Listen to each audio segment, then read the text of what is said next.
Hello guys! Welcome back to my channel.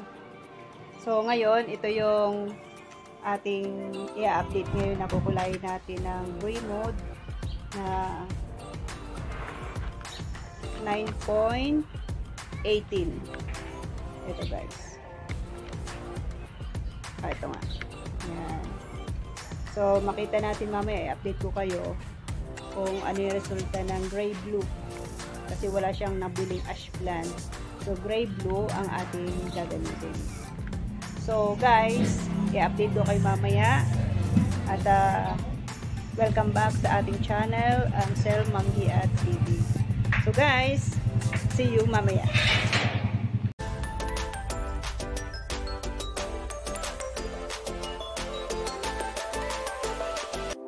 So, guys, mag-mix na po tayo. Mix po natin ang isang 9.80 na gray mode, gray blue. Ilagay po natin sa isang tinting bowl. So, squeeze natin po lahat. At pagkatapos, lagyan po natin na oxidizing na 12%. So guys, inilagay ko po dyan ng 12% para po mas mag-light pa ang color niya. At gaya po nung nakaraan, ang kanya po namang hair ay makapal yung strand, so wala naman pong problema. Pero kapag ang buhok po ng ating customer medyo dry na, magbababa po tayo ng percentage. So mix lang po nating mabuti para maganda po yung mixture ng ating color. So gaya po ng dati, unahin po natin yung pinaka ends ng buhok papataas. Mag-iwan pa rin po tayo ng 1/2 inch kapag tayo po ay nagkukulay. So gaya po ng lagi ko pong nababanggit sa ating mga video nung nakaraan, kung bakit nag-iiwan tayo ng 1/2 inch sa roots, upang maiwasan po na maunang ma-develop yung pong roots. Nang sa ganun, maiwasan pong magkaroon ng patche yung ating pong color. So makakuha po tayo ng magandang shades gaya po ng gusto ng ating customer. So diretso lang po tayo sa pag-a-apply. Siguraduhin lang po natin na ma-apply natin lahat section by section upang maiwasan po natin na mayroong kahit isang strand ng buhok na hindi po makulayan. So hawakan po nating mabuti at i-apply lang po ng gaya ng inyong makikita sa video. So guys, nag-service po uli ako dyan, at yan po yung sinabi ko sa inyo noong nakaraang video na ating pong a-applyan ng ash gray. So wala naman pong nabili tayong ash gray. So itinry po natin yung bago ng gray mode na gray blue. So tingnan natin mamaya yung resulta ng shades po ng gray blue. So diretso po lang natin ang ating pong pag-apply ng ating pong mix na hair color.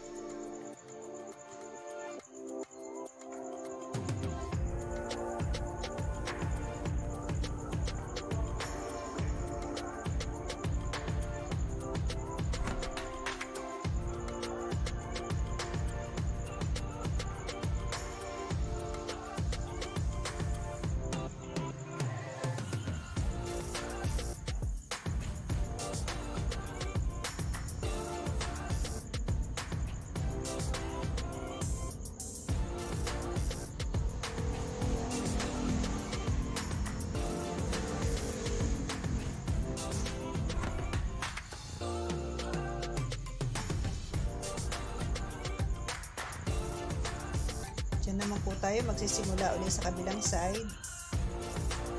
At doon naman po sa kabilang side. Ganun din po ang ating gagawin. So guys, pasensya na po kung medyo malikot po yung ating video kasi po nasa labas po tayo niyan. Dahil sumusunod po tayo sa protocol ng social distancing. So kailangan po natin hindi masyadong sa loob ng bahay, sa labas po tayo sa kanila pong parking area.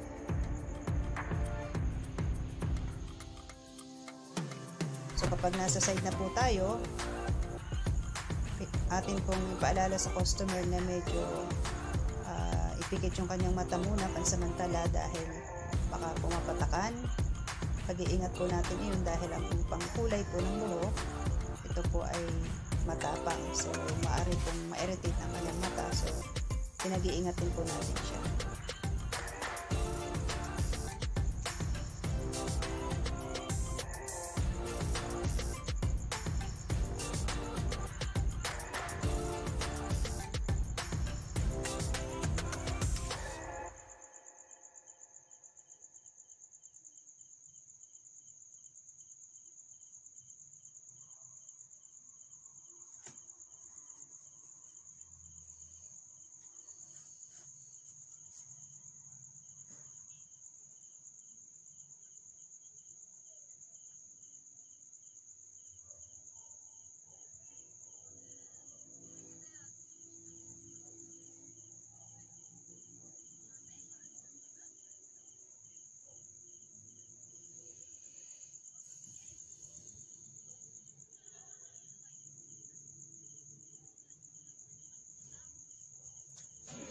So guys, i-leave natin ang buhok niya ng 10 minutes pagkatapos i-roots natin. 10 minutes lang po.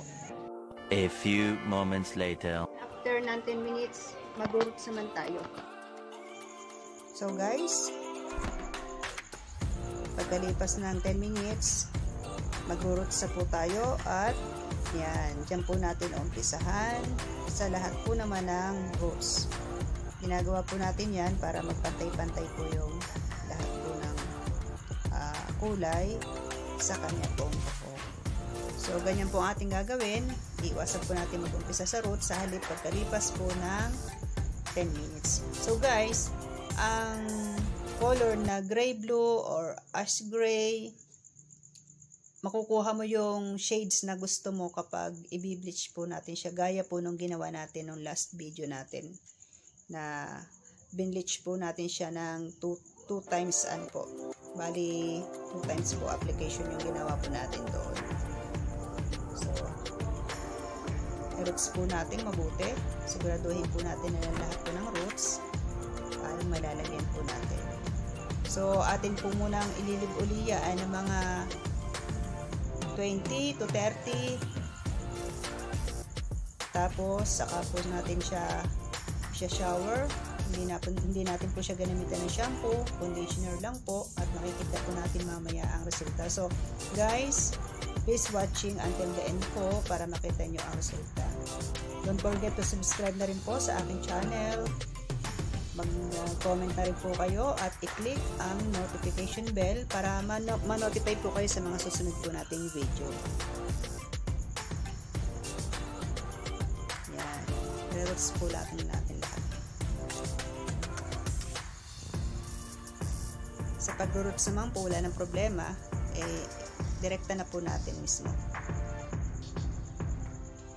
So, bali, ang nagamit ko dyan guys, na Bremod, bali isang tube.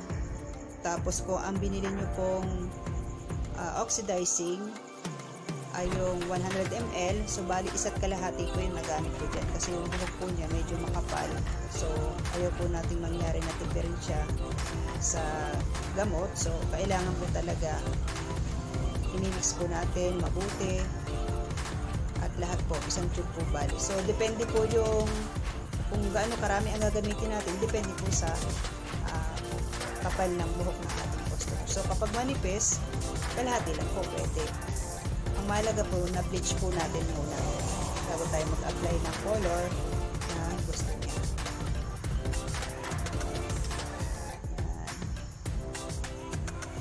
Diretso lang po tayo sa pag-a-apply. So guys, after po nating anlawan o shower yung kanyang hair, conditioner lang po ang ating ginamit para maiwasan po natin ang dryness. Siguraduhin lang po natin na banlaw na banlaw yung kanya pong buhok.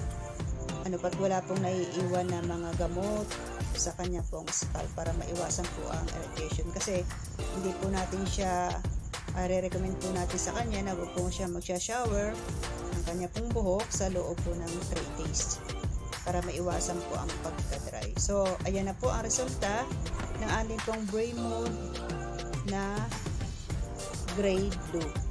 So guys, gaya na makikita nyo, napakaganda po na resulta. Pwede nyo po siyang gawin or lumapit sa mga salon at i-recommend nyo po yung ganyang kulay ng buhok. Yan, gray blue ng gray mode.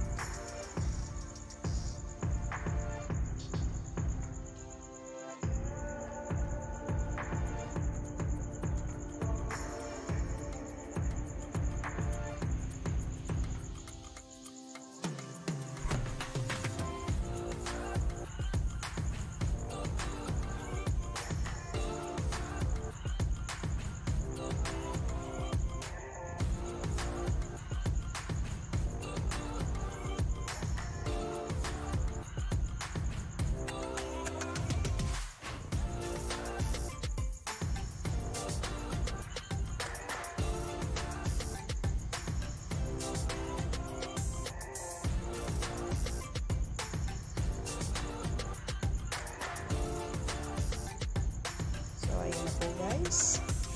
Ayan. So, kitang-kita po naman natin ang resulta ng gray blue ng gray mode. So guys, thank you for watching. Ingat po tayong lahat.